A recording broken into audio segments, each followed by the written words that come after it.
Let us begin with a very terse description. Cultural Marxism is a broad term which refers to the advocacy and application of critical theory, and more generally to the cultural, political, and academic influence of certain elements within the contemporary left. The roots of cultural Marxism are to be found in what is commonly known as the Frankfurt School. The term arose informally to describe the thinkers affiliated or merely associated with the Frankfurt Institute for Social Research at the Goethe University in Frankfurt, Germany during the interwar period.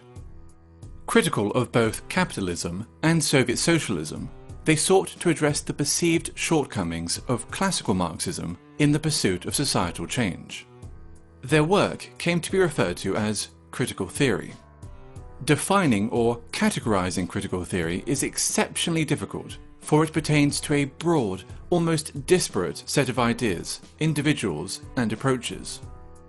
The underlying and enduring aspect of critical theory, common to all its offshoots, nonetheless, is the creation of interdisciplinary theories that might serve as instruments of social transformation. During the 1960s, the Frankfurt School critical theory gained traction with some segments of the left-wing and leftist thought in both Europe and North America. Today, its influence is felt throughout Western academia, dominating the social sciences and humanities. Gender studies and whiteness studies being two such examples. One of the most influential critical theorists and an original member of the Frankfurt School was Herbert Marcuse. A cursory glance at any paragraph written by Marcuse will set alarm bells ringing for anyone even remotely familiar with the current culture of intolerance on college and university campuses. Consider the following passage from his 1965 essay, Repressive Tolerance. The small and powerless minorities which struggle against the false consciousness and its beneficiaries must be helped. Their continued existence is more important than the preservation of abused rights and liberties, which grant constitutional powers to those who oppress these minorities. Social justice, feminism, neo-progressivism, and post-colonialism, to name but a few, are all movements inspired by or born out of critical theory, and thus all come under the umbrella of cultural Marxism. Be it gender, sexual orientation, family, race, culture, or religion, every aspect of a person's identity is to be questioned, every norm or standard in society challenged, and ideally altered in order to benefit supposedly oppressed groups. Classical Marxism saw class conflict as occurring between the bourgeoisie and the proletariat, between the haves and the have-nots. Cultural Marxism views such a conflict as existing between the oppressed and the oppressors, between those with privilege and those without it. The working class has been replaced by minorities. Majority groups are typically defined as privileged and oppressive, with minority groups accordingly labelled underprivileged and oppressed. Heterosexuals are oppressive. Cisgender people are oppressive. Whites are oppressive, especially white men. Christians are oppressive. Those that do not fit into these groups are thus considered oppressed. It stands to reason, therefore, that if heterosexuals are oppressors, the solution is to encourage other forms of sexuality. If whites are oppressors, the solution is racial diversity. If cisgender people are oppressors, the solution is to encourage transgenderism. If Christians are oppressors, the solution is to propagate Islam. Theodor Adorno, another original member of the Frankfurt School, wrote a book entitled The Authoritarian Personality, in which he defined parenthood, pride in one's family, Christianity, adherence to traditional gender roles and attitudes towards sex, and the love of one's own country as pathological phenomena.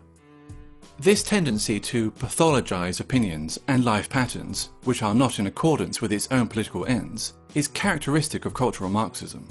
Differing views are thus described as irrational fears or phobias.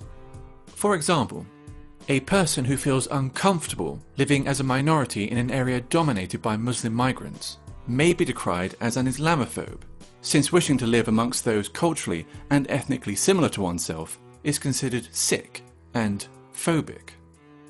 When Pakistani Muslims living in Britain, by contrast, show in-group preference, converting entire sections of a town or city into a mini Pakistan, there is no sickness, no phobia, only multiculturalism. 20 years ago, there were no Pakis here, no one was doing nothing. But now, the Pakis are with a stamp, man, trust, you know what I mean? Now, think 20 years ahead, boy, fuck knows, man, this is going to be Pakistan. Or England, it's going to be Pakistan, man.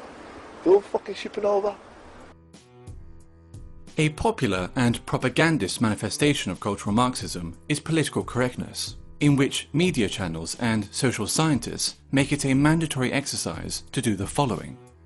Question common language. Illegal immigrants, for example, are to be referred to as undocumented migrants, while ethnic discrimination is referred to as affirmative action. Their ambition to define and redefine words can be seen as a means of controlling the discourse and altering cultural norms. Racism and sexism have been redefined as a product of prejudice plus power, which leads to such ridiculous statements as, "There's no such thing as sexism against men," and "I, an ethnic minority woman, cannot be racist or sexist towards white men." Maintain an unwaveringly favourable view of groups which are marked as being oppressed. Islam is a religion of peace. Black Lives Matter is a peaceful, legitimate protest movement. Feminism is only about equality, and so forth. No deviation from the aforementioned narrative will be entertained, ever, nor will criticism.